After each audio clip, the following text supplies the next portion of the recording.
Okay, welcome along. We're back. The Football Debate Room podcast is back after a long break. 2019, I believe, was the last time we did this. And you've got myself, Kevin Gimenez here, and I'm joined, as always, with Andrew Dallas. How you doing, mate? Really good, thank you, mate. Yeah, Glad to be back. I know. It's been Excited. too long. Been too long. And I have to take most of the blame. It's with work just went crazy and it was trying to fit it in and do it. But Yeah, I think now the fact that this Zoom has sort of really kicked off is going to make it a lot easier for us to link up and do and definitely, get some interviews and definitely. stuff. But yeah, 2019, as I said, was the last time we got together. So I'm going to call this season 2 of the podcast because Yeah, we did 10 episodes, I think, before, and we did a couple yeah. of breaking news specials when Arsene Wenger retired. God, that's how long ago it Yo, was. man. Um, Yeah, and the crazy. last podcast we did, the actual topic was whether Ole Gunnar Solskjaer should be given the Man United job full time or not. And this was at the time when I think Gary Neville was saying, "Where do you want the statue?" and things like Yeah, that. yeah, And I yeah. think Oh, good. so. Andrew, if people who haven't watched us, I mean, we're recording this, so this will go on YouTube as well Mm, with video. But for people that haven't listened to us before, um, I'm a Liverpool fan since I was 6 years old. mm, My surname's Gimenez. My dad's from Barcelona, so I'm a Barcelona fan from birth. mm. Andrew is a Man United fan. Yeah, I'm a mad Messi fan. He's a mad Cristiano fan. So yeah. we pretty much are rivals with In every everything, way. really. and being the Man United fan out of us both, how are you seeing it with Ole Gunnar Solskjaer? Because at the time it was like everyone wanted him. I even thought he deserved a crack. Mm. How do you think it's gone? Um, I'm going to say that I'm happy for a large part. I think he's improved us, which is what we wanted. There's a lot of fans that I see now which are quite aggy based on how we are now, where they want us to be. But I'm quite Mm, logical in the fact of I remember where we were in terms of Mourinho, LVG, or like our style of play. Um, wasn't very happy back then. Now we're better. Like you can watch games now and have a bit of enjoyment. So I'm happy in that sense. But now I think it's the time for Ollie. Like he has to get a trophy somewhere. mm. That's really important. And I think the next window may be our most important one ever because we need to obviously see what's happening with Pogba. And also I think there's a couple players which needs to be shipped on and sold. Like for example, we might get money for Lingard, for example, and bring in the right players. So we're at a crossroads, and I'm hopeful, but United have let me down recently, so I'm just gonna wait and see. That's how I look at it. Well, I mean, since 2019, a Mm, hell of a lot's happened. I mm, think at the time Liverpool were fighting for the league and missed out by 1 point, I believe it was, in the mm. end against Man City. They went Yeah, on to win the Champions League. yeah, Last season, we didn't do one podcast during the whole last season, and obviously mm, COVID hit yeah, halfway through. But I mean, of all the times for Liverpool to win the league with yeah, no fans there, no one to yeah. sort of enjoy it, which I'm sure you guys Made enjoyed. made my A little year. bit of Made my year. compensation. Yeah, But made my just to let everyone know, we started this group on Facebook, and it's now moved over to WhatsApp, where the majority of the action happens. And just to let everyone know that the night that Liverpool won the Premier League, Andrew and a few of the guys conspired, and literally the moment Liverpool won the league, everyone left the group. A few. So that's just left me and Buck, the other Liverpool Yeah, fan, in there. But yeah. yeah, I mean, crazy year last year. I mean, Liverpool 25 points clear, I think it was, when the season stopped. And then, I mean, in your wildest dreams, looking at that season last season, would you ever have thought Liverpool would be at the title race in No. well, it's how quickly they have been? And Yeah. obviously Man United are up there second still, are they? Second, yeah, yeah, Yeah. yeah. As I said, we've had these conversations, and I'll be totally honest. There's a lot of banter that goes around towards Liverpool, and it's deserved. But I'll be honest, I truly think that given the Van Dijk scenario, given the amount of injuries that they had in a short period, and then I think Jota was the next player which I think really affected Liverpool. I think given that all didn't happen, and I know injuries happen, but I think it was quite a freak season. Given that didn't happen, I think they'd be up there competing as normal. And I do think next season, if Klopp, like for example, reinvigorates, buys one or two, sells one or two, they're going to be up to the level. People like Thiago are going to obviously get up to speed, and he'll get a full preseason and time to adjust, and the other players come back. I see them back in like competing. So although there's a lot of banter and I'm loving it and I'm enjoying it, I'm not going to get too carried away, because I also think Man United are there in a kind of false position. So maybe third, but second is kind of a push. Coming up in the we won't talk about Liverpool too much, because we've got coming up later on an interview I did last night with Neil Atkinson. He's the host of the Anfield Wrap podcast, massive podcast, which has had over 30 million worldwide downloads, and that's not even including their actual subscribers, of which I'm one. So he talks about Liverpool in the first half of his interview, and then goes on to talk about VAR, which is our main topic, and also talks about Carlo Ancelotti, Ole Gunnar Solskjaer, Arteta, and just general chat about football. But for our first topic, we've decided to come back with, because I think VAR obviously had come into the league, I think the season before, which was the World Cup. They brought it in for the World Cup, and just looking how it's evolved in the Premier League, I was an advocate, and I was really looking forward to VAR coming in. And I listened back to the last podcast we did when we were talking about VAR, and you as well was looking forward to it in a way for sort of helping out the referees.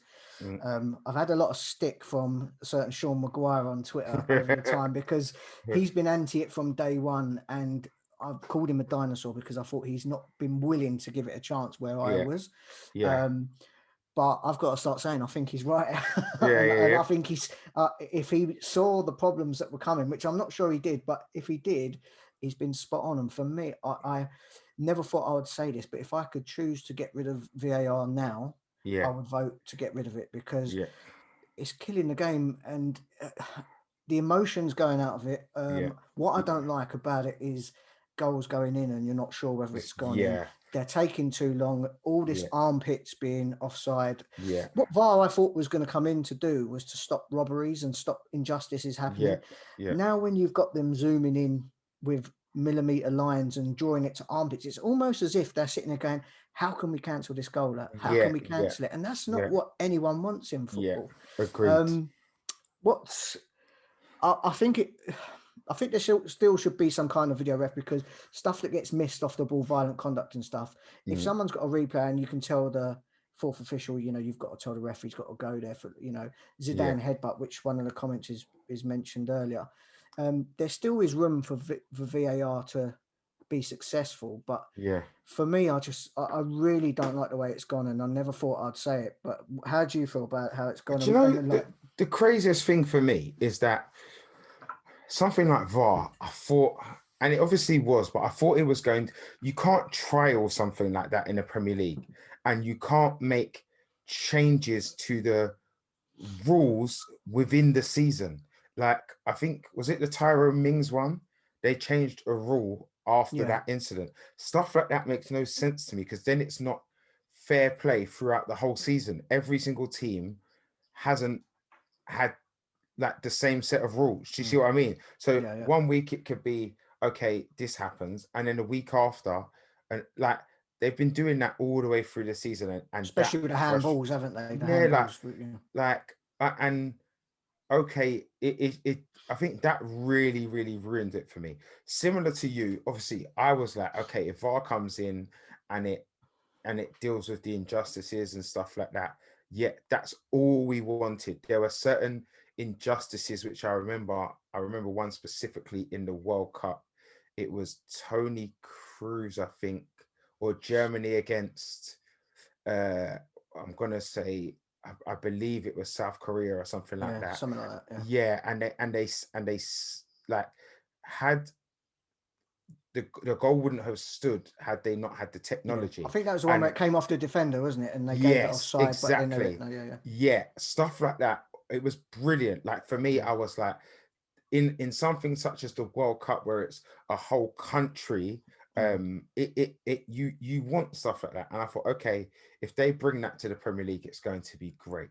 But as you said, when they're changing the rules, like of my understanding or how I always viewed it, I always thought, okay, if you're at an advantage by your feet, the part of you that's actually touching the ground, then it makes sense. You know what I mean? If you're a foot off, you're offside, but someone's hand or arm or something being offside or elbow, it doesn't make any sense to me because people are different heights, sizes, width. Do you know what I mean? Like that means someone like me, if I'm playing like a smaller defender, I have to.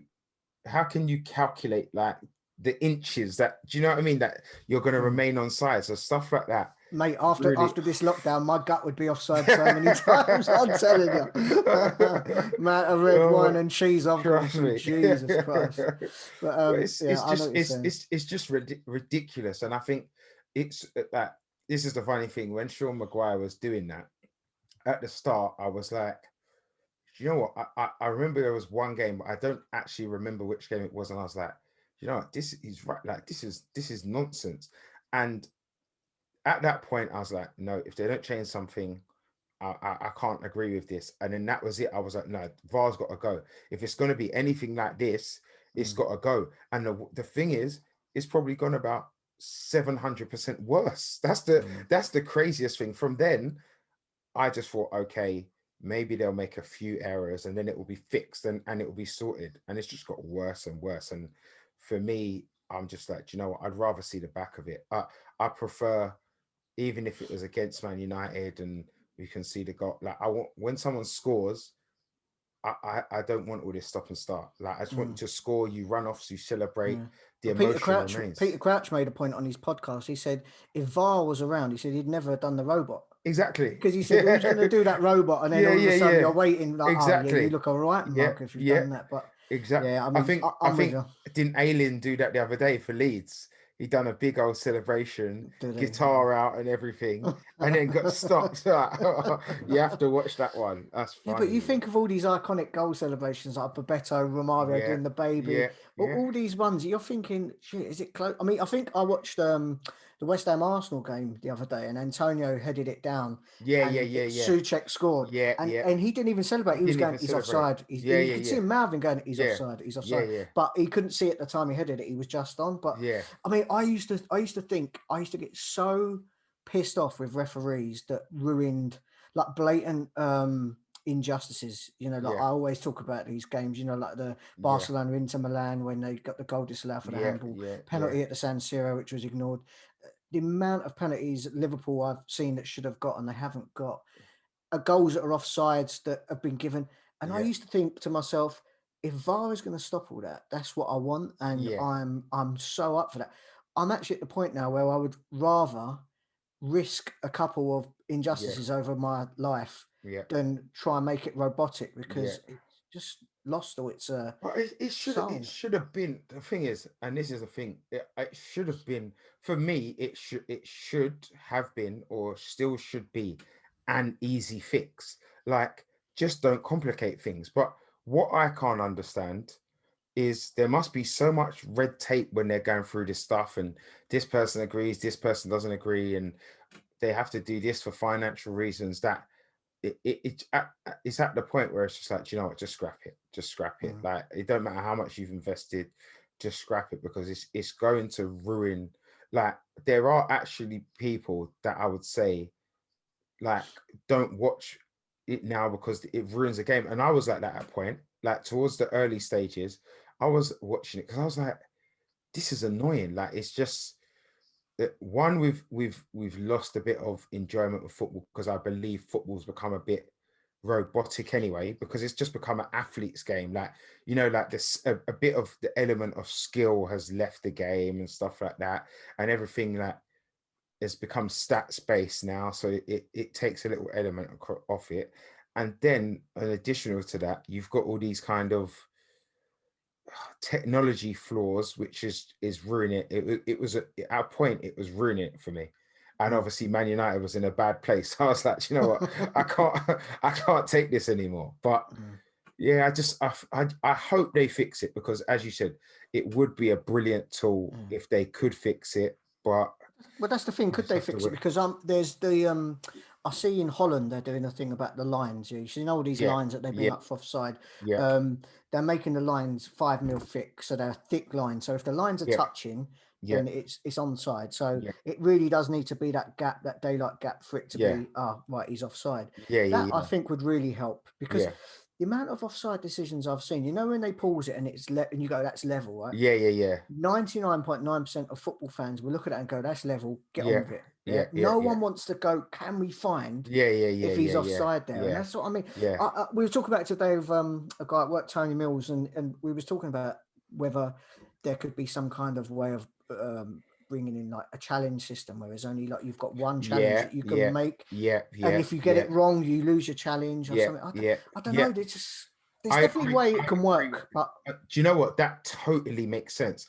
because then okay, let's say for example, like per game, like each team has like one opportunity. So for example, if that one opportunity is gone, then if someone scores mm, after that, they can just celebrate and it flows. But mm, I think, as you said, that is the part that most people get agitated by, because it's like you can't even celebrate your goal. I watch a neutral game and I'm like, the same thing like what Antonio does. I'm like, is there any point in running off, because they're going to go and do a check now, and this check's mm. going to take 2 minutes. So yeah, I think something like that. Do they do that in? Is it American football? They do it in. There's definitely a sport they do something like that in. Well, Um, I know in squash, which is a completely different game, but you get yeah, a challenge in squash. yeah, Tennis, obviously, you get 3 challenges, don't yeah, you? And if yeah, you yeah, lose yeah, them, but I mean, it really, I don't know. I honestly think it can work, but as I'm saying, if you could vote now, get rid, I would. But I still think it can work. There's a way of technology and helping these referees yeah. in football, but I mean, All it right. is getting to a point What? now. All right. Let me ask you a question then. In terms of the referees going over to see, that's another thing that annoys me as well. What is the point of having people up in a computer setup, Stockley Yeah. Park or whatever, Mm. and then still telling the referee to go to the screen? That doesn't make It's sense to me. nonsense. I mean, one of my main things was, I know we haven't got it now because the fans are not in the stadium, but I Yeah. often feel a lot of referees, especially at Old Trafford, especially at Anfield, where the fans are loud and they're on top of you and there's Yeah. Yeah. loads of Yeah. them, that a lot of referees bottle decisions Yeah. in Yeah. games like this. Yeah. And a Yeah. lot of them are scared to give, Yeah. penalties away to Liverpool at the Cop End, Yeah. or Yeah. they easily give them at the Cop End for Yeah. Liverpool, and we've Yeah. seen it at United over the years. I mean, they've Yeah. even admitted referees that have retired have admitted that they've gone there and they were intimidated by Yeah. Yeah. Ferguson and the Yeah. crowd. Yeah. So for me, if the referee can go, do you know what? Even if it's not like that's a penalty, it's Yeah. a check sign. I want Yeah. that Yeah. checked. Yeah. Yeah. Someone Yeah. checks it and then they go, it's a penalty. It takes Yeah. the pressure Yeah, off of yeah, the yeah, guy in yeah, the yeah. middle. They He's also like, don't. they've seen They, it. what kills it? They don't need to tell you the names of who's the video referees at Stockley Oh no. Park, because that Mm, puts the pressure on as well. It's mm, like he's going to be driving out of there when he's finished his job, like, mm. waiting for a sniper or something. Like, Mm, just like the video referee, I don't think should be named or whatever. They're there. They review it. They've obviously, because also similar to what you said, I find that when the referees go over to the screen, you've also got a limited time to check. Now, by the time he's walked from there to there, someone in the video referees actually at Stockley Park actually get the opportunity to and mm. look properly. Do you know what I mean? Like, they're not rushing; they're actually looking in real time near enough. So yeah, I just think that whole thing needs to be sorted out as well, because that really does annoy me. What's the point of someone on a screen looking Yeah. 5 times and then telling the ref to go down and look? That Yeah. doesn't make sense to me. And So Neil Atkinson in the chat we did yesterday, he mentioned maybe putting a time limit on VARs where it's like 30 seconds or something, because yeah, the time it can drag and drag and yeah, drag. And I yeah, thought it was a good idea. yeah. I put the comment up on Twitter and also in the WhatsApp group and Facebook, and we got some comments from some of the members. So let's have a little look and see Okay. what they said. So Tom O'Carter, who is a reignited juk of late jury out on Klopp, as he used to say, but that started to rear its head again, annoyingly. Tom O'Carter has put Scott Parker's comments I agree with. It's making the game too pure. The emotion part is going out of the game. You can't celebrate a goal properly. I think they should use daylight rule again about offsides. Which I agree with all of that. Tommy Roberts has put, yeah, if you have to start getting lines up on the screen and measuring millimetres, then advantage should go to the attacking team. Also, we should revert back to feet only offside. I think there's more controversy now than there was before VAR, which was the whole point of VAR, was to reduce the controversy. Yeah. I also think they should float the idea of a team having maybe 3 VAR calls per game, like in tennis. That's what we mentioned earlier. As it stands, though, if they are not going to change anything, then we're better off without it. Right. Yeah. Paul Gimenez, my brother, he says the offside thing doesn't really bother me as long as it's 100% accurate. If it's off, it's off. Should they change the rule? Maybe, but that's not VAR's fault. My issue is things like that blatant penalty on Foden, for example. If that's not a penalty with VAR, then what the hell is? Also, handballs. I genuinely don't know what is a handball anymore. They seem Yeah. to have changed the rule multiple times throughout the season. Yeah. And that's true. Bukhtar Hussain, their legend. Laziz Curries in Hayes, if anyone is in the Kent area. Does a lovely curry, that boy. He's just put 3 words, I hate it. And that's it. He hasn't elaborated on that anymore. Chris Wheeler, the common theme is that VAR just isn't being used correctly, he says. Regarding offsides, the rule itself needs to change.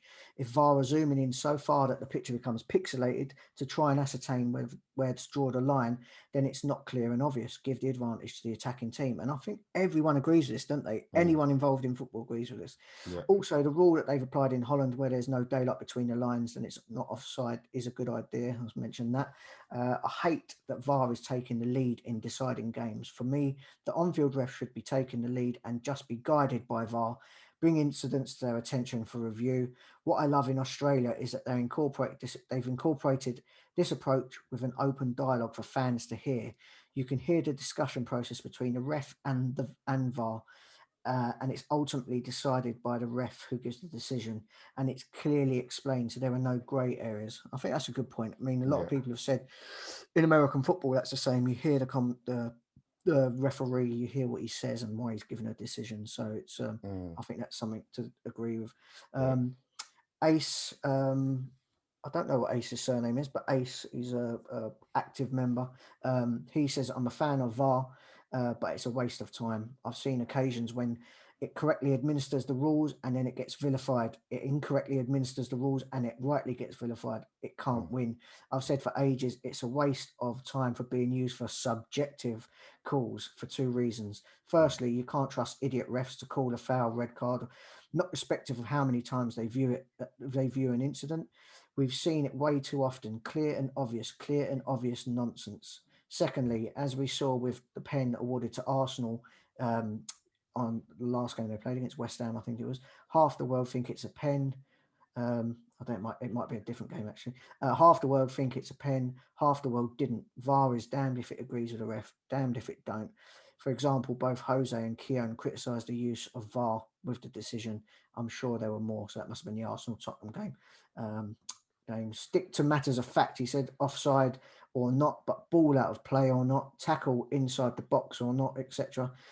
Matters of fact rather than opinion. With offsides, sack off the lines. If it takes longer than 20 seconds to judge on-field calls as wrong without the use of lines, then the on-field decision, irrespective of goal given or offside given, should stand.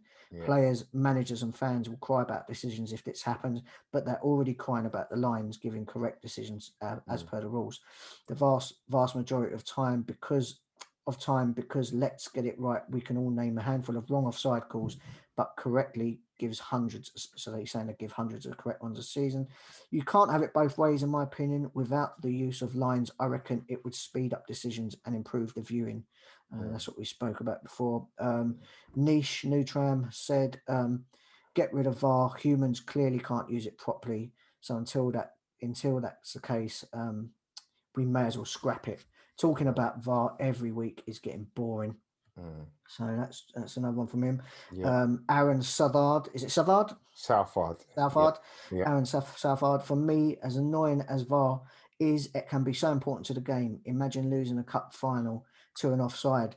They just need to go about it in a different way. Have ex-players watching the videos to help the ref. Also, if the ref was mic'd up to hear how they come about their decisions, it's not perfect, but for me, they should fine tune it, and it can be vital to the game. So he's saying that it should be sort of adjusted there. So I'm just going to go onto Facebook because there was a couple of comments in there, I believe.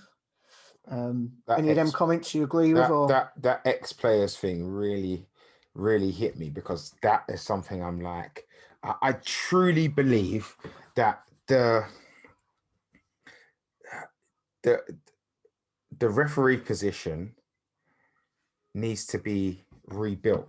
It's looked at as kind of like people that never played football like end up being refs, when why can't we have ex-players or players becoming refs? Because that would change a lot. The trouble is the players, as you know yourself playing, you're going to think to yourself, why am I going to put myself through that? And the money that these footballers have got, there's no way. Of course, but when I say that, I mean like we need a change of the whole of the referee should be a highly paid job, because it's an expertise type of thing. You're managing 22 players. You have to make the correct decisions. It should be paid higher, which would obviously entice more people to get into it.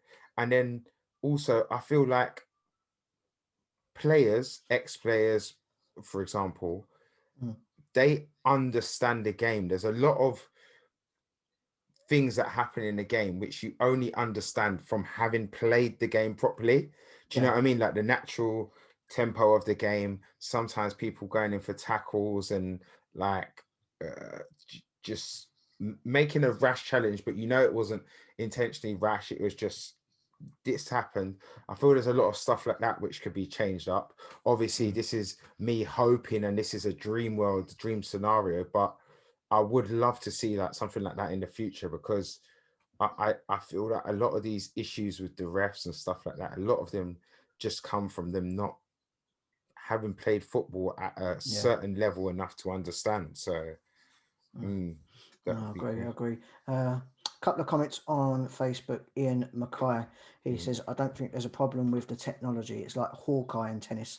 It gives the right answers. The thing is people's expectations of what VAR brings and does are different, and it needs to work on absolute.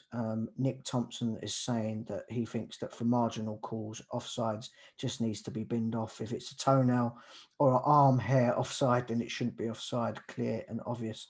And this is the thing that got me. I think the turning point for me was watching Liverpool Everton in my bedroom. And Mane, Henderson scoring a last-minute winner, running around my bedroom going crazy, like, we've done it 3-2 after seeing Van Dijk and Thiago injured.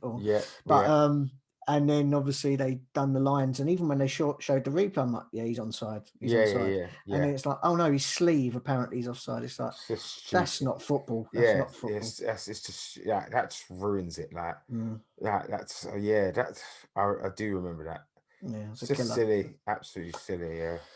On Twitter, John Driscoll, the Sky Sports commentator, he's the host of the La Liga podcast as well. Had an interview on him with him on season 1. He is saying I was in favour, but I would get rid of it tomorrow. The way it's been used has had a miserable effect on football. I wanted it because of the 2006 World Cup final. I'm 99.9% convinced that they used TV evidence to send off Zidane.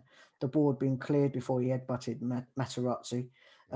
the officials missed it, but 715 plus million people saw it on TV. Yeah. They were the only people who weren't allowed to look, the Yeah. referees. Yeah. The problem with it is that you can't just let video be used ad hoc. What I wanted was effectively what they had that night. Someone in the stands with a TV saying to the ref, Zidane's nutted him, or Maradona Yeah. punched that, or Yeah. Henri handballed it. Yeah. But VAR was effectively brought in by referees, and their chief concern was protecting themselves from criticism.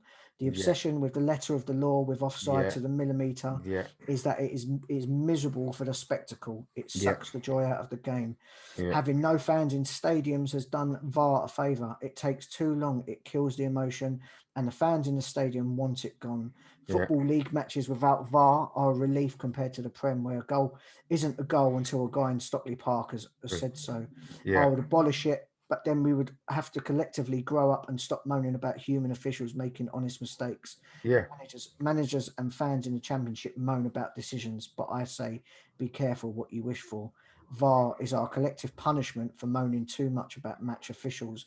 And he says, anyway, I'm off to commentate on a Championship match, and I promise not to slaughter any officials if they make a mistake.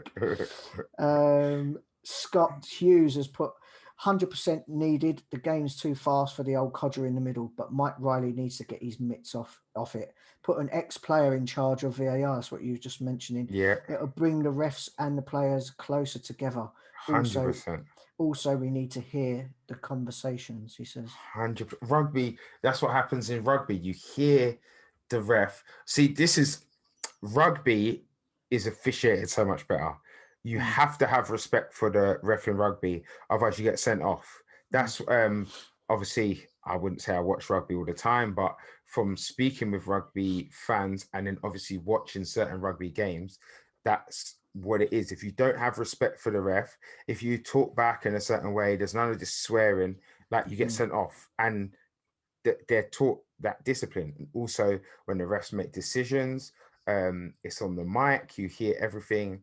And I think that would be better for refs as well, because it's like, okay, it shows how they came to the decision. Some of these decisions could be human error, but I think it's more annoying when you don't hear the thought process or understand the thought process. That's when it kind of gets to you. So as I said, I still think it has a place, but it just needs to be fixed very quickly, because next season, if it's there, like by the time when fans and stuff agree, like they might tear up Stockley Park. Like I think I'd go masked up as well and do it myself, because I can't do another season like that. Like, I just want to watch it.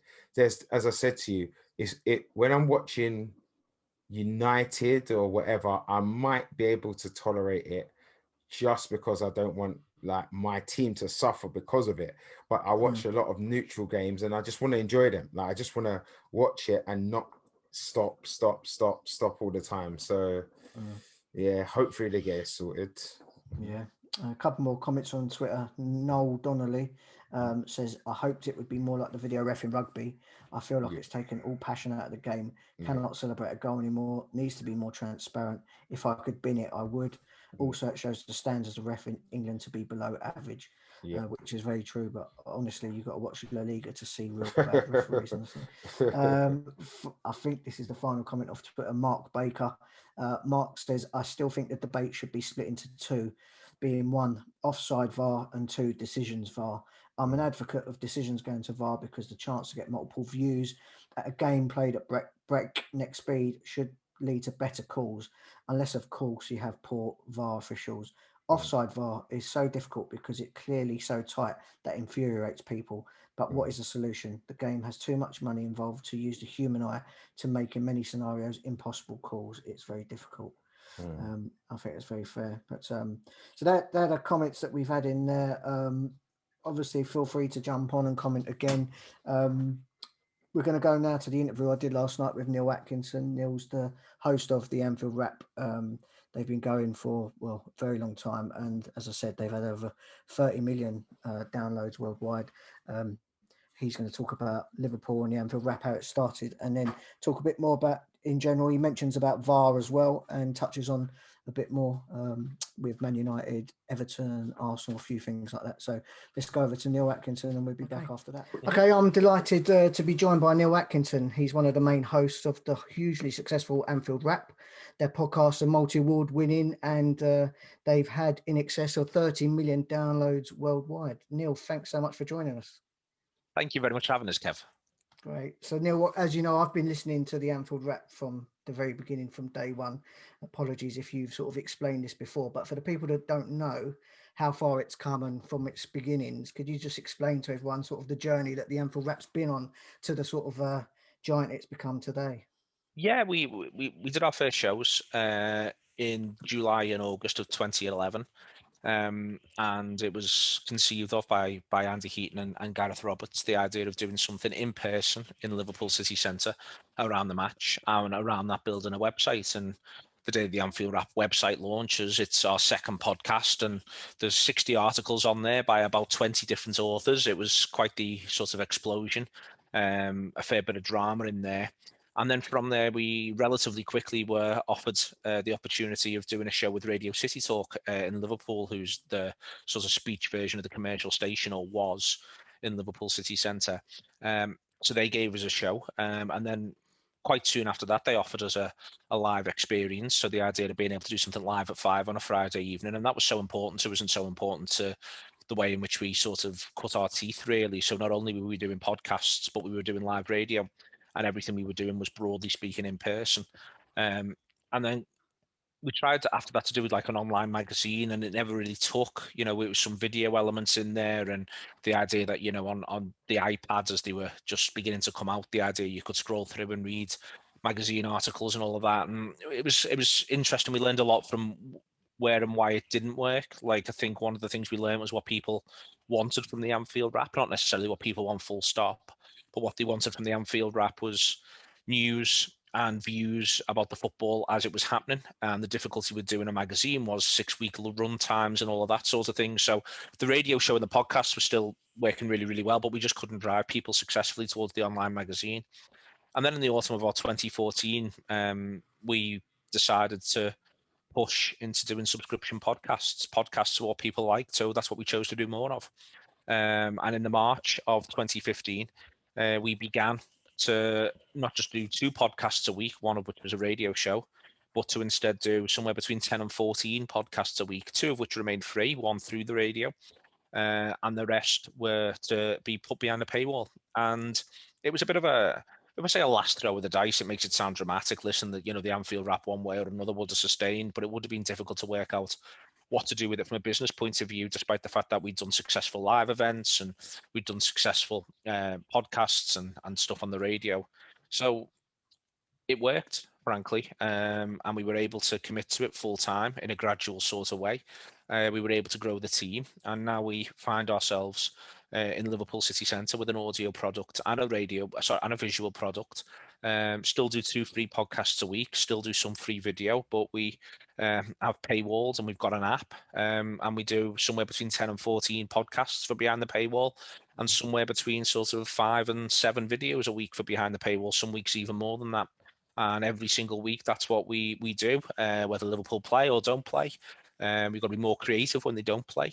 The core of the business will always be around the current games, around transfer news, but we do a variety of different stuff, and we try to reflect the city of Liverpool as it is now, while simultaneously being able to look back to the city of Liverpool as it was then. And I'd like to think be able to project towards the way the city of Liverpool is in the future, with the football team at its heart.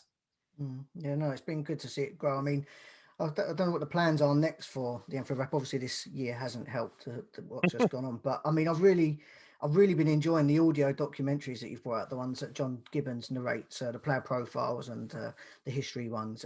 Is there anything else that you've got sort of lined up that you're looking for that's been sort of put on hold at all? Not put on hold. I think the nature of this season has been, it's interesting to talk about. Ultimately, around every match we do, across audio and video, I'd say we probably do at least 3 preview shows certainly around every match week, because sometimes we talk about other teams, which we enjoy doing So we do at least 3 preview shows, possibly 4 or 5 around every round of Premier League games, and 3 previews around European games. And then we look back on Premier League games. 3 Anfield Wrap audio shows will look back on every Liverpool game and take a different angle and a different view. And then also there'll be 2 or 3 videos that will do that as well for us. In fact, at times even again 4 or 5 if it's a Premier League game, 2 or 3 if it's a European.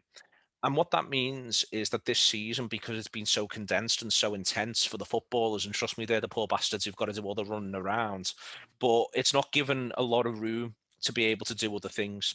And then within that as well, whilst there's some opportunities the pandemic's offered, there's still not the same opportunity to go out and meet people to do documentary work and all of that sort of stuff. So that has made it a little bit tougher.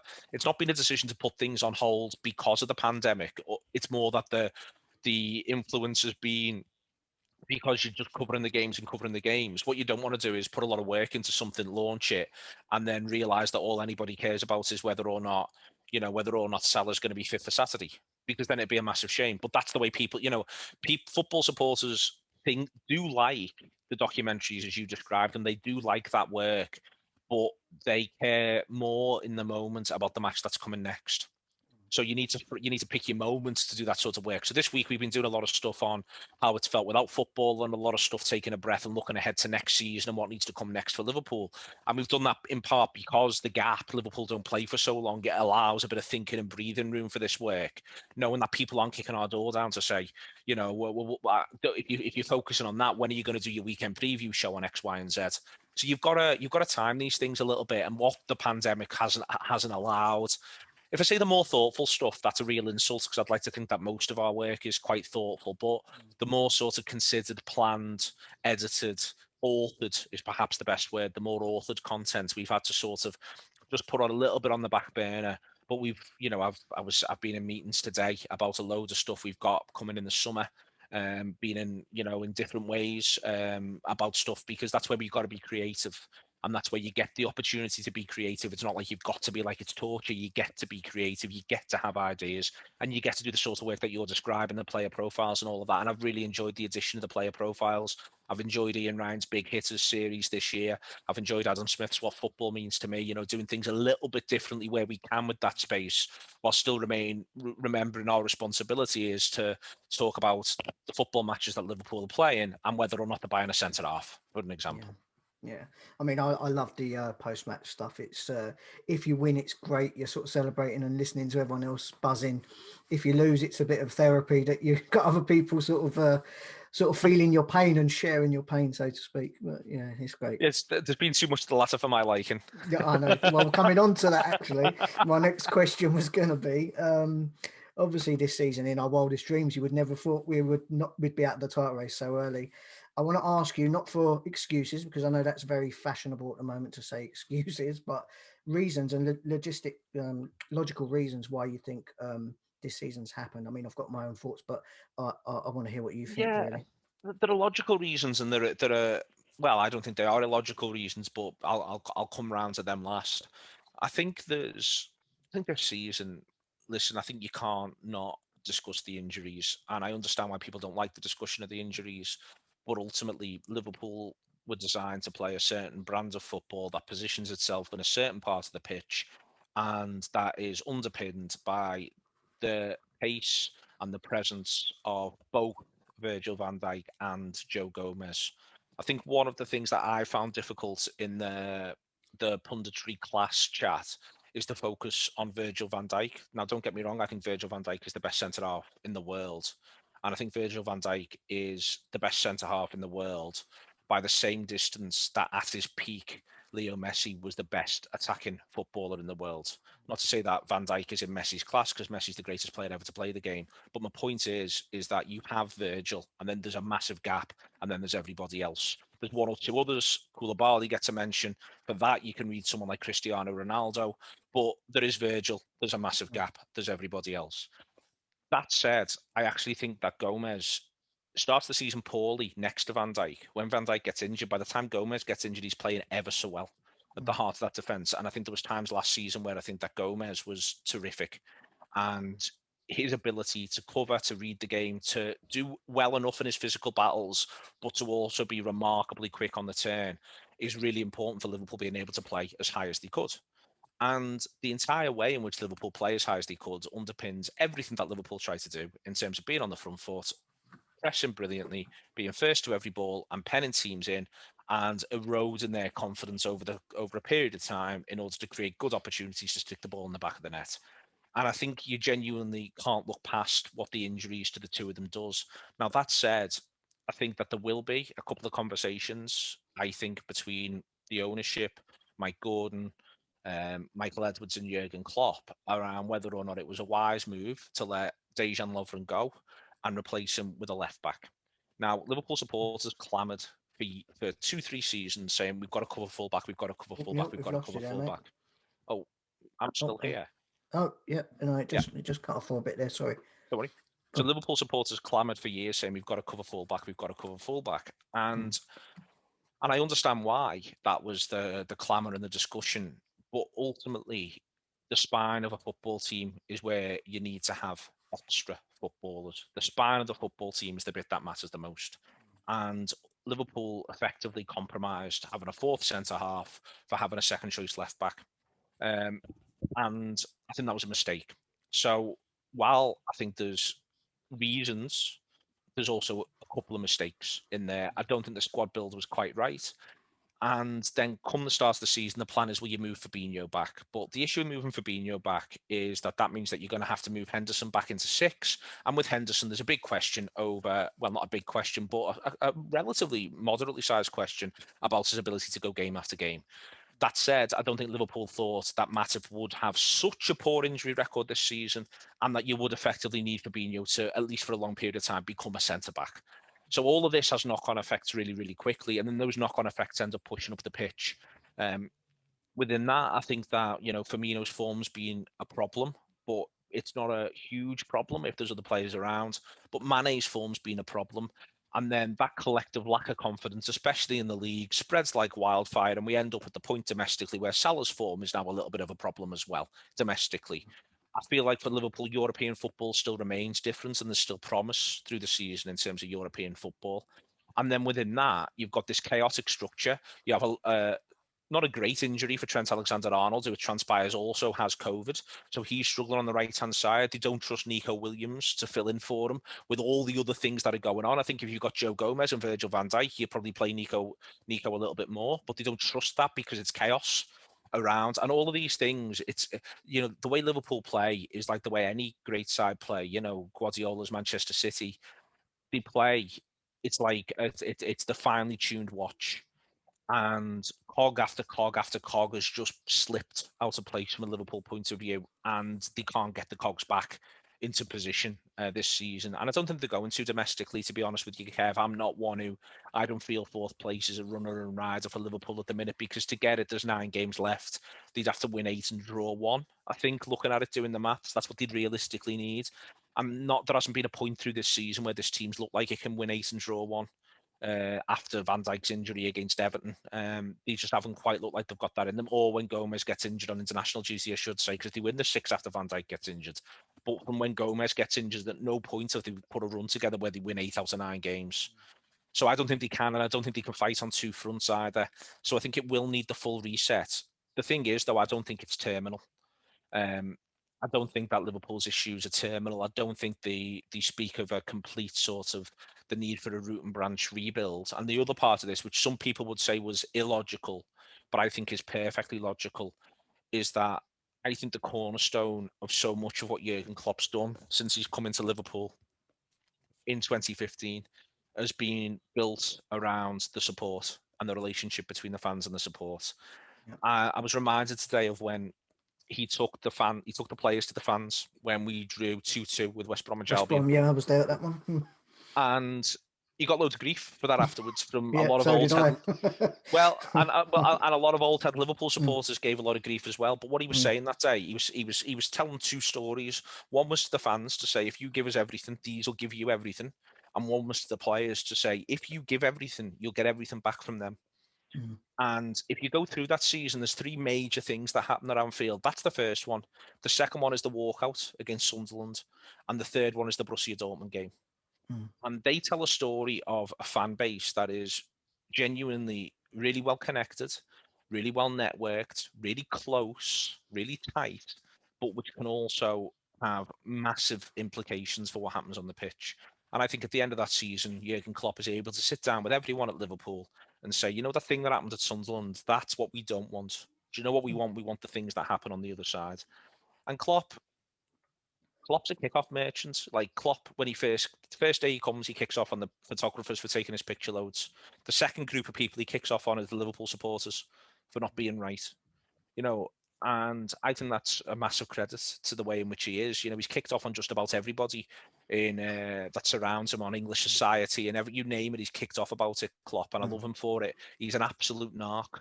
But he kicked off on us first. He said, "This isn't good enough. What you should do, and you have got to be better."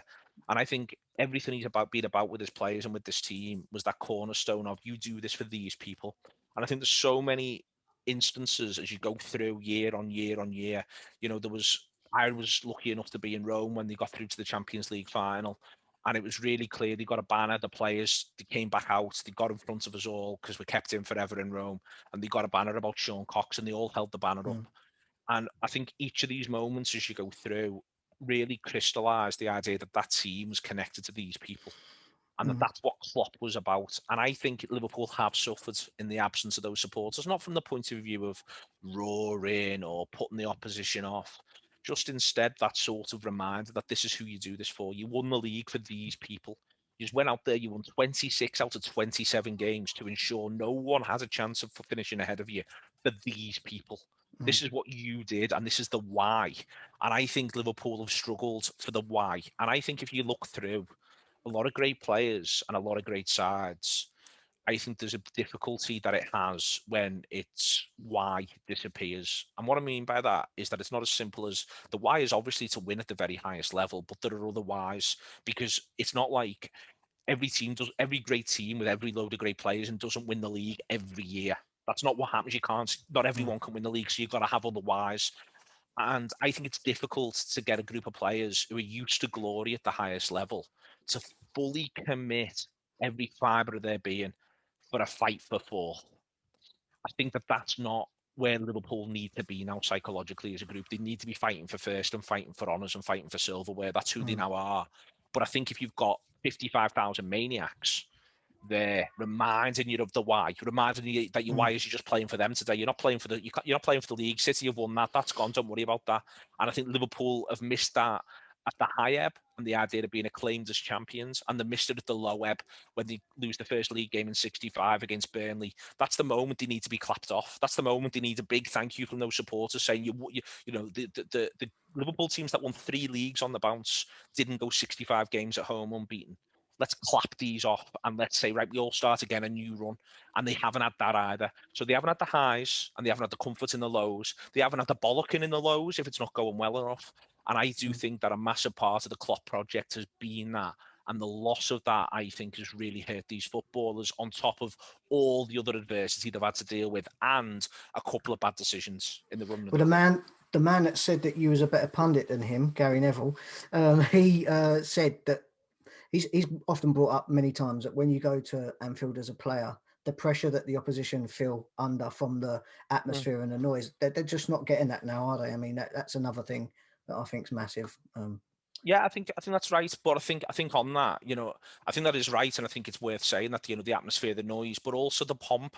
Like I think a little bit of ultimately what I've noticed from these sides who come to Anfield, kept the shell, kept the shape, is the pomp and the significance of the occasion. They've been able to control it. They've been able to sort of keep it under control. They've been able to stay emotionally neutral. To use a different location than Anfield, we on the 30th of December, it was a Wednesday night between Christmas and New Year. Liverpool go to Newcastle, and we play out a 0-0. And Newcastle shape, they keep the shell. Liverpool should still score. They have opportunities, but Newcastle are able to keep the discipline and keep the shape. If that game for the first 70 minutes was played out exactly the same, but with 55,000 Newcastle supporters in, I'd be amazed if it finished 0-0. That's not to say Liverpool would win it. The emotion of the occasions between Christmas and New Year, everyone's out on the ale all day. The atmosphere is absolutely rocking and rolling. And what happens is that the Newcastle players break, they lose discipline. They could lose discipline and it could win them the game. They could go up the other end and make it 1-0. And then what we have, we hold and we all fall back and everyone cheers every tackle. Everyone cheers every clearance. But what would have happened was the emotion. No one would have been able to control themselves. And I think that game finishes 1-0 in either direction, probably give Liverpool a 3 and 4 chance, Newcastle a 1 and 4 chance, just because Liverpool have got better players. But the game breaks open. And what I think's been happening is that everyone's been able to control their emotions better. You put them at Anfield when it's vociferous, or you put them in front of their own fans, even where Fulham, we get a horrible 1-1 at Fulham. But there's every chance Fulham last 20 are taking more risks. If there's Fulham supporters in roaring them on saying, we need to win this. And I think that's really made football quite odd this season. And a lot of what is important for a football team to be able to control their emotions in those circumstances is different. That said, I don't think Liverpool have controlled their emotions particularly well in front of nobody. I think they've lost their heads when opponents have frustrated them. I think they've become almost bored in games. I don't think they've managed. You watch City, it's not like City are whacking everyone 4s and 5s and 6s. The game against Everton, I thought, was a great example. Everton, really well organised, good side, good lads, big side to keep them at bay, but City just control it. And the Manchester City attitude was, if this takes 120 minutes, we're going to score, and you're not going to score, and we'll wait. I think Liverpool have got themselves into a circumstance where they've grown in anxiety. They've grown feeling like they're not playing well enough, so they're more anxious. They're trying to, but they've not been able to control this, and they've allowed their own emotions to run away with them. The one thing I'd say is let's get supporters back in and see the way it looks next year. I agree. Last one on Liverpool then. Let's say, I love the transfer committee podcast that you do. Budget together. Everyone has their own little budget. Group of people pick who they're going to sign. But I'm going to ask you to do that a little bit earlier, but not in as much detail. You're in charge, summer. Who you shipping out? Who you targeting? Not specifically individual players of who you're bringing in, but areas that you think we need to. So I think a lot of this is influenced by what competition they're in next season. So if they're in no European competition, literally none, then I think you can actually, broadly speaking, almost look to slim the squad down a little bit, rather than actually adding. I'd still be adding 1 or 2, but you don't need to go into it with quite as many players. I think if they're in Europa League, they almost need to have a little bit of more strength in depth, and it's not necessarily about quality. And if they're in the Champions League, I think they could do with adding a little bit of depth and a little bit of quality. In the Europa League, I think it's a very strange thing. Like I really like Gini Wijnaldum, but if Liverpool aren't playing any European football next season, for instance, then I would say adding a midfielder to replace him is pretty low on the desirability list. I want to sort out centre half and I want to add a really good forward, and they be my priorities. But if Liverpool have got Europa League and if they've got Champions League, then I think they do need another really athletic central midfield body in there who's tactically switched on and who can cover a lot of ground. Liverpool have got 7 central midfielders if you don't count Wijnaldum. They've got 7. There's Fabinho and Henderson. There's Keita and Oxlade-Chamberlain. There's Thiago and Jones, and there's Milner. That's 7 centre mids. That's a good number of central midfielders. But I think if you've got the stresses, especially of Europa League football, you almost just need another lad who's quite good and who can do a lot of water carrying for you between playing Thursdays and Sundays. So I think it is difficult to plan Liverpool summer at the moment because you literally just don't know what competition they're in. For me, I'd always be a little bit more radical. I don't think Liverpool needs to spend. Let me phrase this the right way. I think Liverpool can do some nice work around the squad without having to spend a fortune, but they should spend a lot of money on an attacker. I think this is the summer where Liverpool should consider spending 9 figures on a centre forward, or more accurately, on an attacking player. Regardless of where they finish, I think this is Liverpool broke the world record for a goalkeeper, and they broke the world record fee for a defender. And I'm not saying they need to necessarily break the world record fee for an attacker, because that would be to break the transfer world record full stop. But I think if there's ever a summer where Liverpool need to go really, really heavy on the next phase of keeping this club as a super club, whichever level of European competition it's in, including none, then I think it's time to go very, very heavy on someone who plays in that front 3. So far Jota is the most expensive of Liverpool's attacking purchases. I think it may well be time that, Liverpool spend, everyone forgets there's a summer. It's after Coutinho's gone. Liverpool spend 50 million on Keita, 50 million on Fabinho, 69 million on Becker, and 18 million on Shaqiri. What I would say is the repayments on those transfers ended. It's finished now. The Liverpool don't do much the year after, and they do what they do last summer. But the repayments when Liverpool went heavy across 17 from 2017 to 2018, they go relatively heavy in 2016. But when they go heavy 2016, 17, and 18, all those transfers are repaid now. So it's time to get some more on the old, on the old higher purchase, on the never never. Now's the time, and I think that this is the summer to do it. So if it's me, I would. If there's a good midfielder to be done at a good price, I'd do it. I would shift on Origi, Shaqiri, probably flip Minamino if you can get a decent fee for him, because you need to get some cash in. There's the other obvious lads who are on loan, like Grujic and Wilson. I think you might have to accept lower fees for them, like you might have to for Origi, but now's the time to do that churn and that recycling. I'd look to bring Elliott back and have him in the fold. I'd get the best forwards you possibly can. I'm talking Sancho, I'm talking Haaland, I'm talking Mbappe in a wild world. I'm saying you say statements of intent centre forward and you go and get one of that class. And then I'd be quite happy, as I say, with a decent midfielder. Make a decision on players like Tsimikas. I'd send Nico Williams out on loan, because I think the other thing Liverpool are going to have to do is they're going to have to, at least for 4 months, carry 5 centre-halves, because they don't know not what Nick, Matip, Van Dijk and Gomez come back in. So I think you can have Gomez come back and be able to say to him, listen, Joe, for 12 months, we might need you to cover right back and left back. I know you don't want to, but we just might, this is the price of admission now. We just might need you to be able to be around to do that for us. So you're going to be an all-purpose defender as you get your legs back and you find your feet, and then we'll reassess next summer. Maybe then move Matip on. So I think you end up in a situation where you buy Kabak, and then you get because it's a good deal around Kabak, and then you get the next best centre back you can possibly get for your money. So you end up, or my other thing is, there's the lads at Wolves we were linked with really madly last couple of days of the transfer window, Sace. Oh yeah, and I think yeah.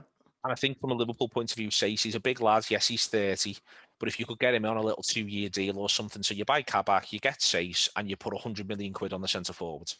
Sace can play holding midfield, he can play left back, and he can play centre half for you. So you have 5 centre backs: Gomez, Van Dijk, Kabak, Matip, Sace. There's room there for them all to get games at some point. They can move around, Gomez right back, Sace left back, Sace steps into midfield. I don't like buying another 30-year-old, don't get me wrong, but he's Premier League proven. He wins his battles, but you put your money then, and I mean a lot of money, on the centre forward. If you're not going to do that, then you put the money on a second centre half. But for me, I want to see the money go on a centre forward. And then from there, your next big question, which they'll have the answer to better than we do, Kev, is what are the expectations around the fitness of Keita and Oxlade-Chamberlain?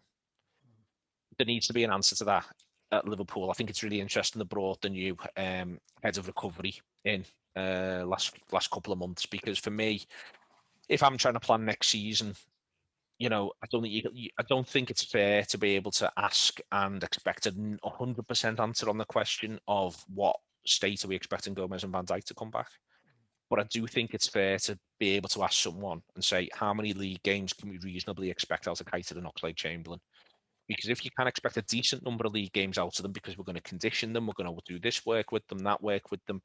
If you said to me right now, you'll get 30, Keita and Oxlade-Chamberlain will be fully fit insofar as anybody ever is, and available for 30 league games each next season, I'd say we're flying. If someone's looking at them and they're saying, not sure you're going to get them for 19 each, then I might be saying, well, you're going to need another centre mid, aren't you? Yeah, it's going to be interesting to see what happens. I mean, Keita's just been he's just looks so good and then gets injured, comes back, looks good, injured. It's very frustrating, very frustrating. Neil, this is a first podcast back that myself and Andrew Dallas are doing for the Football Debate Room, and the main topic that we've put out to everyone, and I'm sorry, you're probably going to be sick of talking about this, but it's VAR, because it's been so long since we spoke about it. I just wanted to know from you, when it was announced that it was going to be coming into the game, what were your thoughts at the time? Were you pro it or were you anti it? And now you've seen what's been going on with it throughout the seasons that we've had it. what would you do? Would you keep it? Would you, if you were running football, what would you be doing with VAR? Because it's a question that doesn't seem to end, does it? No, to be honest with you, I think you can keep it, but you just make it time limited. So one of my key things is I would keep it. I wouldn't have a problem with it, but I think you've got to say, if you're gonna, whether it's offsides, whether it's whatever you want, I think you've got to say everything. If you stop the game, it's got to be within 30 seconds. Because for me, you're almost time limiting the language. If it's clear and obvious, then you know one way or the other within 30 seconds. If it's not, then it's not. And I think that's what you got. You stick with what's on pitch. I think what's killing the game is the idea of it over and over again. I would actually argue that you can conceivably say you can limit that. You can pull that further and further back. You can say it's 10 seconds. Do you know what I mean? Whatever we feel comfortable with, I think we should sort of say. I think the offsides thing. Listen, if they're going to actually get offsides done by artificial intelligence, so it's immediate, then I think that will lead people to be more positive. If things are getting checked that quick, that it's it's absolutely spot on over and over again, then I think that'll help. But ultimately, one of the problems that you've got is, in all seriousness, I think the standard of refereeing is dreadful in the Premier League. Yeah. So I'm happy to sit here and go, we don't like VAR, and this is why, and this is why, and this is why. But the other thing I keep saying around VAR is it's the video assistant referee. It's not. VAR makes it sound like it's a robot. It's not. It's just another fella. And it's another one of these fellas who's been getting decisions wrong for a while. And what I think is difficult, we've got to remember it's a human thing and it's a human creative process. And it doesn't therefore make all technology in football be absolutely pointless or not or unworkable if these people aren't quite on up to it and aren't good enough. And also in general, to think just get rid of it, that's absolutely fine. But these fellas have been this bad for a while. I'm watching people literally strangle Mo Salah and not get a free kick given against them. I'm watching people put their hands on his neck and no one gives a free kick. And because it's not in a certain area of the pitch, it's not as though the video assistant referee would give it, but also it doesn't seem like it's clear and obvious.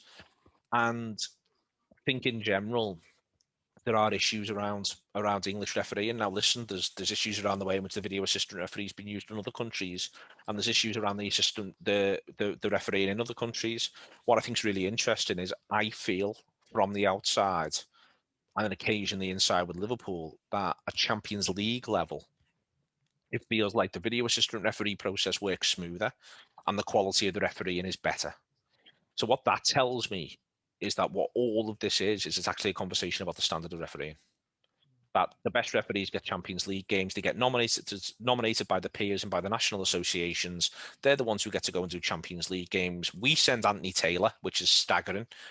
But he's deemed to be one of the best referees in England, which again suggests that if that's true, then he is the best therefore of a very, very bad bunch.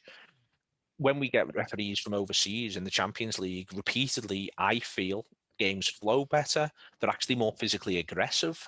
They're less pernickety, but nailed on fouls get given, and yellow cards, they are yellow cards, even in the first 10 minutes of games, get given. Attacking players who are getting booted get protection. Simultaneously, the game's competitive in the middle of the park. I just genuinely think the standard of refereeing is better. So I think that the problem with talking about the video assistant referee is that what you are actually reduced to talking about is just more bad refereeing. So I'd be happy to get rid of it, as long as we get rid of it, not because we think that these fellas who are refereeing English league games are all great. David Coote is still getting to referee English football at the highest level. If you get rid of the video assistant referee, if we're all up for that and we're happy to sort of all buy into that, then absolutely fine. But the issue isn't the technology.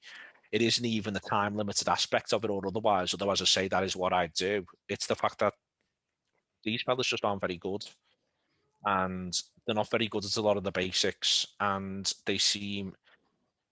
I always remember one, Kev, from 13-14, Howard Webb, who was often talked about as though he was the best referee since sliced bread.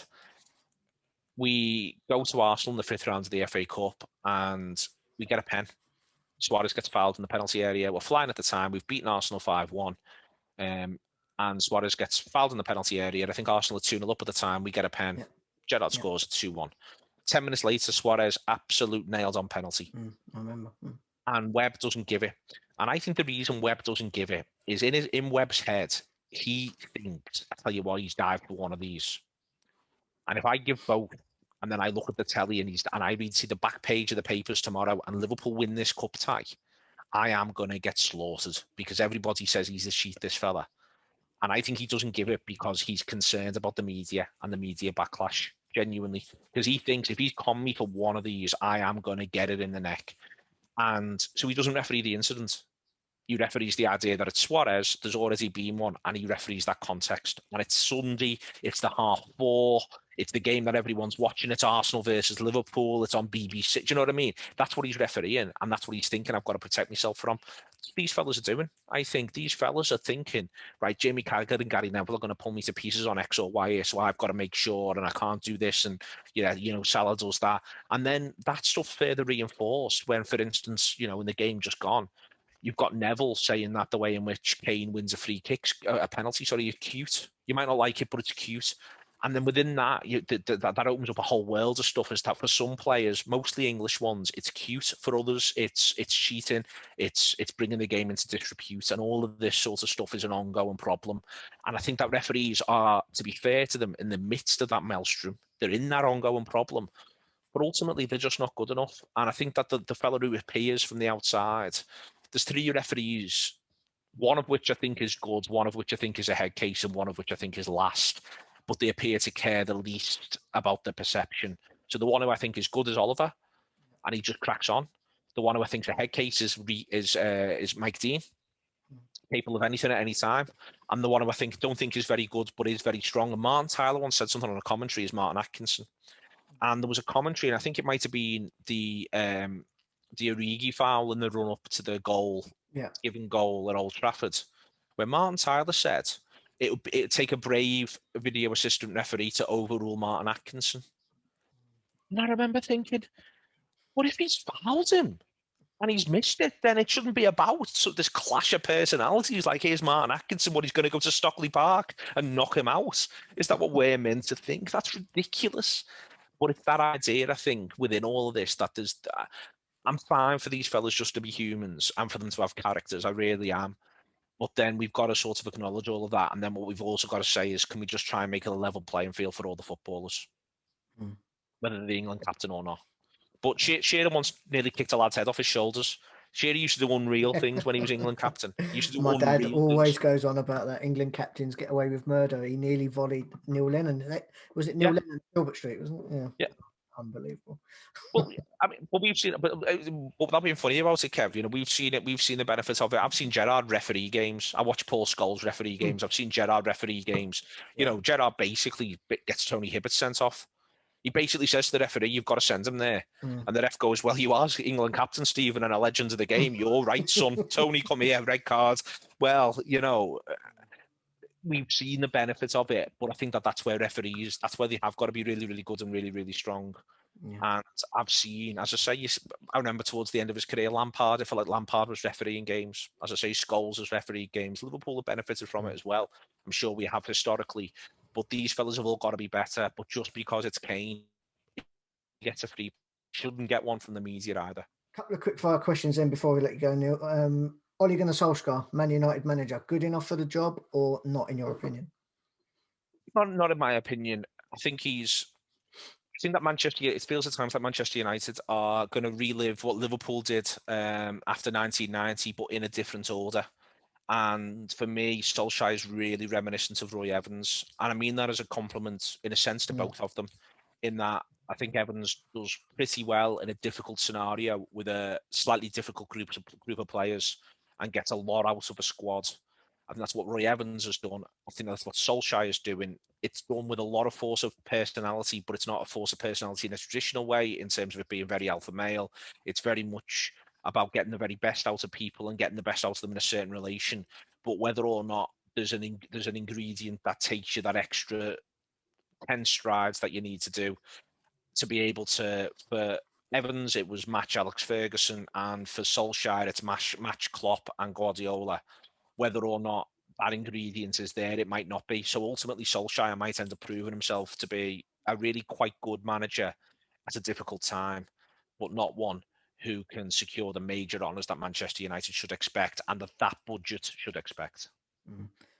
Mikel Arteta, what do you think of the job he's doing at Arsenal, and do you see him succeeding there, or again, is that a one that may be a bit too hard for him at the moment? No, I think Arteta looks to me like he's got a really clear idea of what he's trying to do game to game and also overall vision. And I think he's shown he's capable of making some really, really big calls. For instance, the way he's backed David Luiz, I think is really interesting in terms of understanding a dressing room and understanding a process. I think one of the problems Arteta's got is this season's a funny season, and last season was a funny season around top four. This season's a funny season. The fans, the exhaustion, the schedule. Last season, I think it was just a lull because City and Chelsea ultimately weren't taking themselves seriously enough to be able to, it's almost like a few clubs have had a bit of time where they've not been, because of Guardiola and City and the money, they've almost been going, well, we can almost have a couple of seasons off because he's too good. And Liverpool haven't done that. And what they've realised is that, well, there's no guarantee that Guardiola and City, they're not going anywhere anytime soon. So you've got to get a plan together. My point here is that I just think there's always going to be too many bodies in the way for Arsenal. The worst thing that could happen to Arsenal this season is if Leicester finish in the top four, because that now puts Leicester year in, year out able to have similar budgets and similar aims to Arsenal. So not only have they got to find a way to get past at least one of Manchester United, Manchester City, Chelsea, and Liverpool. Then they've got Leicester, they've got Spurs within there, and then on top of that, they've got a slightly resurgent Everton, and they've got to clamber over all of these. And I just think that's going to be so hard. And if top four goes back to usual, where it's you've got to get the other side of 74 points, I just think if you're Arsenal, that looks like it's going to become a steeper and steeper climb. And so I think it could be hard for Arteta. I think he's capable of doing it in the same way that it's clear if Solskjaer can keep getting Manchester United into the top four, but whether or not you can make that extra step with the resource question, I think it's so hard. Yeah. And then Ancelotti at Everton, what do you think the sort of realistic goals are for him? Because look like at a stage that they'd be really good. I mean, they're still in the fight for fourth, obviously. I think James Rodriguez being injured is a massive blow. But what do you think on Ancelotti and Everton and their realistic goals? I think the big question on Ancelotti and Everton is whether or not how long a haul is Carlo in it for? Because if Carlo's in it for 4 to 8 seasons, and I think he might be, because I think he likes where he lives. I think he likes the life. I think he likes the feeling that he can, that he is still Carlo Ancelotti and Everton is still Everton. And not that he's doing them a favour by being there, because no one's bigger than the club, and that even goes for Everton Football Club. I think if Carlo, like, if he genuinely thinks I'm going to finish my career as Everton manager and it's going to go for as long as it goes, then I think he can really get something out of them, because I think he can keep the best players and improve the recruitment over a period of time. All of that said, there's every chance that Alan doesn't improve for a season but worsens. Decore doesn't improve going into next season but worsens. You go through that Everton side, there's a lot of players who are of a certain age. And I think that what Everton needs is for the lads who are sort of 21 to 24, they need them to really step up. And I think that will be the defining factor as to if they really, really step up. And at some point, they'll cash in on Richarlison, and how they do in the aftermath of that with Ancelotti, ideally for them, will show how well they do. And I think Ancelotti's done a good job so far, and I think it's good to have him around the place. Yeah, I agree. So finally, Man Also City my then. beach. Does he? Yeah, he loves Crosby Beach, and that's where I walk every day. Lovely. He seems like a really nice bloke, Ancelotti. Yeah. I don't think anyone in football's got a bad word to say against him. Finally, Man City then. Obviously, they're going to win the league. Do we fancy them to win it all, or could there a certain team in red spoil their party? Be it Bayern Munich maybe in the semi-final, or if Liverpool maybe get to the final and it's a all Premier League final. What do you think? Yeah, and I think City would find a final really difficult, actually. In the Champions League, I think it'll be a real dark night of the soul for them. They could almost do ultimately with coming up against, for instance, I mean, within that sort of conversation, the extent to which I think it's in City's interest to get Paris Saint-Germain in that semi-final. Not because I think Paris Saint-Germain are markedly better or worse than Bayern Munich, but because Bayern Munich will be able to play with control and poise, deal with the setbacks when they come and react to them. It's easy to imagine a Paris Saint-Germain side having a really bad half an hour against anyone. It's really difficult to imagine a really bad Bayern Munich half an hour in a semi-final of a Champions League.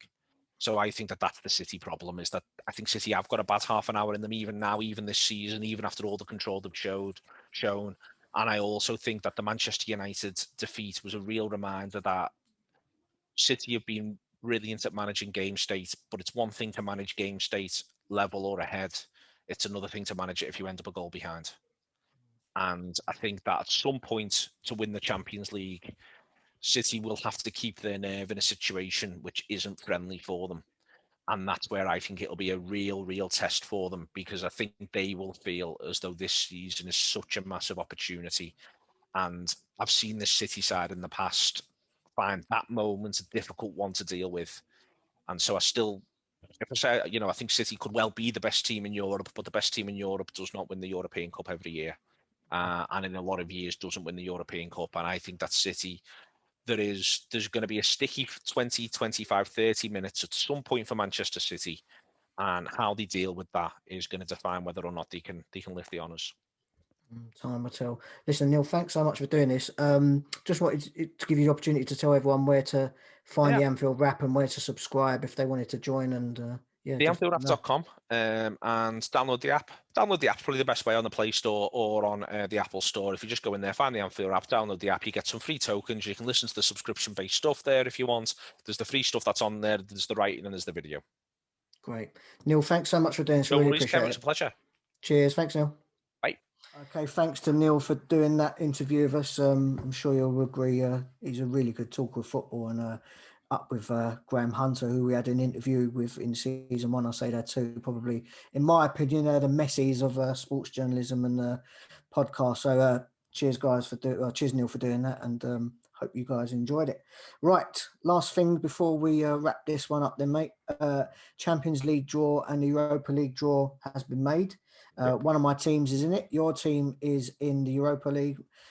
Liverpool are in the Champions League quarterfinal draw. So let's talk about your boys first. Well, both of them actually, because we could end up with a situation which I think happened recently, didn't it? It could end up being a Man United Arsenal final, which would be, it will either be the best day of your life or the worst day of your life, depending on who would win that one, and the amount of grief you give your Arsenal boys. And the Champions League final could end up being Man City versus Chelsea or Liverpool, depending on how they go. But let's talk about United first. They got Granada, I believe, and then who is it that they play next? Because I think that they can't meet Arsenal, but so they can only meet Arsenal in the final, basically. Yeah. So, what do you think? What do you reckon of your chances? You happy with that draw? So we've got Granada. It's we have to win that. There's no if, buts, or maybes. And then after that, we can face either Ajax or Roma. Once again, I'm accepting no excuses. Win that or nothing. United, I've given Ollie his time. It's time for him to win something, because also, given Mourinho won this competition, if we're going to say that Ollie's an improvement on that, he has to bring this home for me. I don't look at any of those teams and feel that I can't see us winning. That's it. I expect us to be in the final, and I probably expect it's tight, the other ones, maybe Villarreal, Arsenal. I'm giving you the chance now to play God, and you get to pick your finalist. If it's, let's say, Man United get there, are you picking Arsenal to have that opportunity of ruining their day and ruining their night, or are you choosing not to have them just in case they ruin you? You've got to pick. I don't think, I'll be deadly honest, I don't think I'd want to play Arsenal in the final. I think that Arsenal, right, there's two ways of me putting this. I think that United, with the players we've got and our strong squad out there, for example, the full squad, Rashford, Cavani, Martial, Bruno, Pogba, maybe Scott McTominay, Shaw, Maguire, Bailly and Wan-Bissaka, if we got that squad, like that team, I say like we win. Like I definitely believe we win. But the problem with Arsenal is Man United is a cup final for Arsenal. It's literally a cup final. They step up all sorts of levels. So that game is always like there's always if they get you in the cup final, it literally will be a cup final. I know, and that's where I'm not. I don't fear them, but I just know that we need our best squad to beat them in that final. Like that's the truth of it. We need our best team because they actually, on their day, if they pull out their best team, like with all these youngsters, the way that they're playing, they can cause problems. Like Saka, Odegaard, Emil Smith Rowe. If they're all out, like it's not an easy game. Like these guys are good young footballers. So as a neutral, I'd really like to see that final. I think it'd be a good one. Yeah. I think it'd be a really good one. I think we have to win because, as I said, if we didn't win, like Chelsea beat them in the final years ago, and Arsenal haven't won a European trophy for so long. So if they won that, and that's my banter point for them for all the time. Like I just get onto them that I send them pictures of Belletti. I love it. Like I love it. Like so if they won it against us, I'll be finished. Like there's not much more to go to. So I think we'd see you hiding from your phone for a long 100%. time. I'll say that from now. I'll definitely deactivate and go away because that's unthinkable. I'll be honest. Okay, Champions League then. Some tasty ties there. Man City versus Dortmund, Porto versus Chelsea, Bayern, Paris Saint-Germain, and obviously Real Madrid, Liverpool. Can we just talk a little bit before we talk about the actual fixtures? Yeah. This boy Haaland. I mean, how ridiculous is he at the moment? It's unreal. It's actually it doesn't even sometimes it doesn't make sense. Like when they laugh and joke and say this guy came out of a serum or something like that, or he's had the what is it, the Captain America super serum. Like it seems like that because some of the stuff he's doing is just fake. Like you're coming into the Champions League, the hardest competition there is, and he's scoring goals that I would score in a park against 13-year-olds. You know what I mean? Like rolling them and just it just seems like every time he shoots it goes in. Like, and I don't there's no way he can just be like, he obviously is a great finisher, but you know, like when everything's going for you, it just seems like everything he does goes for him. Like I think he shot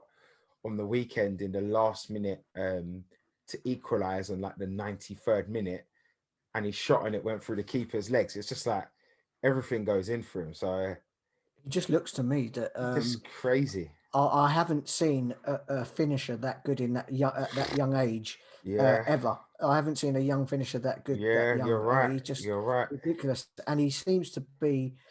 I mean, I can't. You say that young, but I also say there ain't many elder finishers that good. Like no, you're right. Apart from honestly, like apart from Messi and Ronaldo, and maybe like I'd say, like he's on par with what I see from Lewandowski and Kane. Like that's he's that level, but obviously he's obviously a lot younger. But Messi and Ronaldo are the only two that I feel like, you know, when they're clean through, I just know, okay, this is going to be a goal. That like, even with some of the other ones, I'm not certain, but with him, I just go, yeah, it's goal. Yeah. I can just see by the way he shapes his body and everything. I'm like, yeah.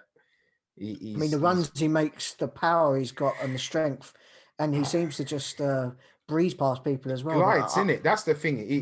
He's so fast, but because of his body structure, it doesn't look like he's, you know, like he looks like he's struggling, but he's actually so rapid, which is it's a problem. Like, and he's left-footed as well, which just he's got everything, to be fair. He's ridiculous, isn't he? So Man City have got to keep him quiet then, because Man City Dortmund. Man City, Dortmund, Porto, Chelsea, as I said, Bayern Munich, Paris Saint-Germain, Real Madrid, Liverpool. what?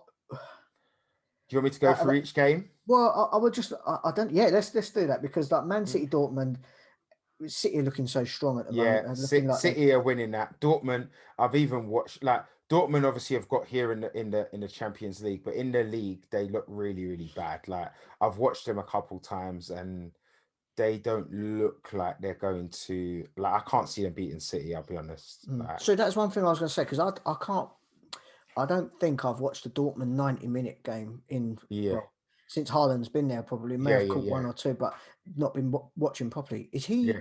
he involved in the game a lot, or is he literally just one of these ones No, that yeah. What he's very good at is picking his opportunities well. So, like, he's one of these players. What the reason why he's good is because he links up very well. He links up with Sancho and players like that. So he just comes short and sets it. But what makes him so good, which is why he's different to like a Lewandowski and Kane, is that he can travel with the ball. So if he needs to, like, obviously, like, use the bit of space that's in front of him, he'll use it. Whereas Lewandowski and these people, obviously, they set the ball, they get in and around the box, and then they come alive.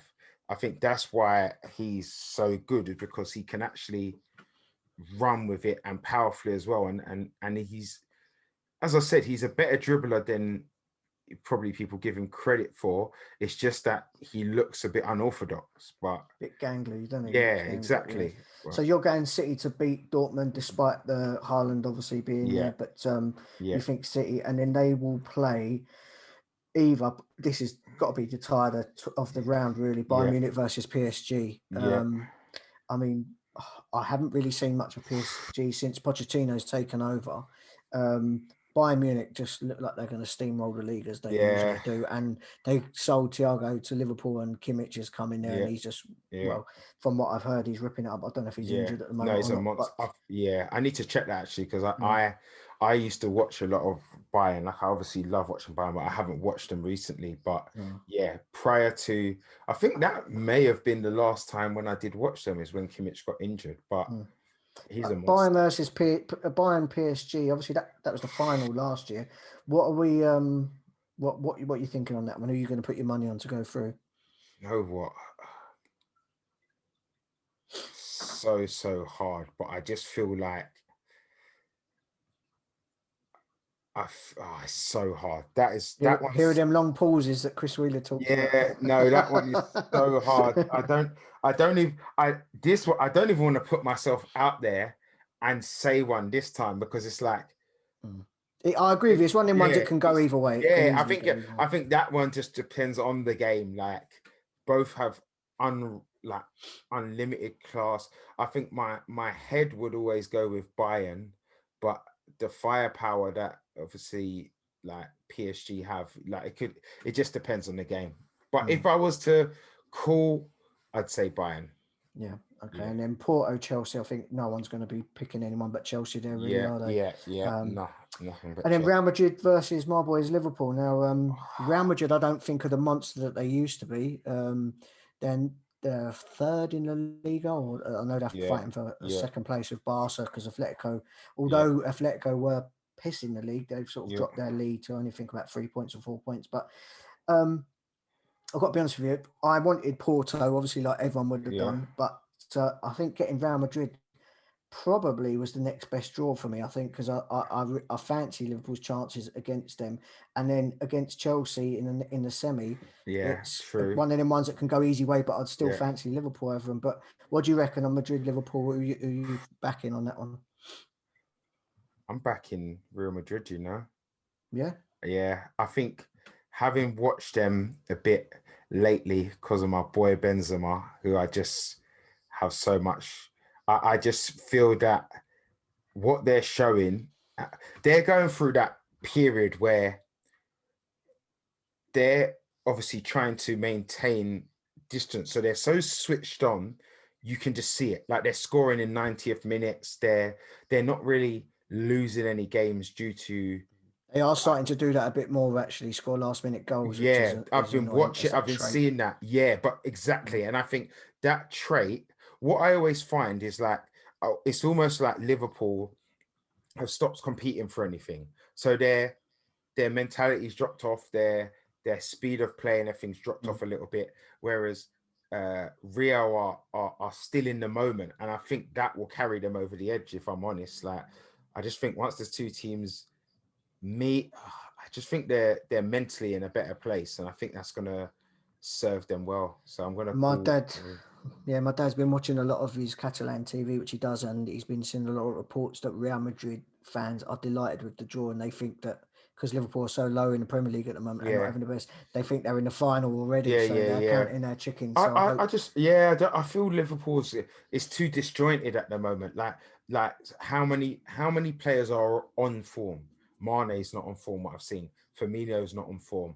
Thiago's not having the greatest of time. You're bringing in replacement centre backs. Fabinho's, I think he's been back in DM, but he's not where he wants to be.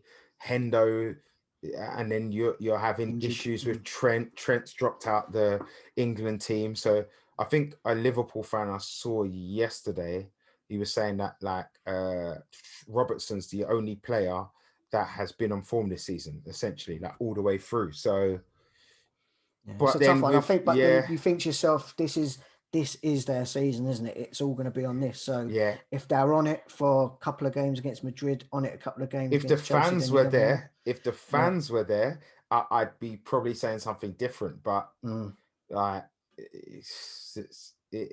without the fans, I just feel that Liverpool are built on that. Like a part of them is the fans, and they need that. And without it, I don't know. And also there's all these contract issues and players wanting to leave. I think there's too much mess going on with Liverpool, and I can't see them pulling through. But obviously, I hope you're wrong, but you may well be right. Mate, I think that's it. We've done a nice bit of time there. Touched on a few subjects. Thanks again to Neil Atkinson for doing that interview. Really appreciate it. Thanks to everyone for commenting. As I said, we are on Twitter at Footy Debate Room, and we're on Facebook. The main group really is on WhatsApp, so you can get myself on Twitter at KevNGXX at Andrew Dallas. If you want to get added to the WhatsApp group, let us know, and there's some fun in there. It pops off quite a lot, and it's quite active. But thanks everyone for getting involved. Cheers, Dallas, and we'll do it again soon. Thank you very much. We make sure we don't leave it 2 years this time. All right, mate. Nice one. See you soon.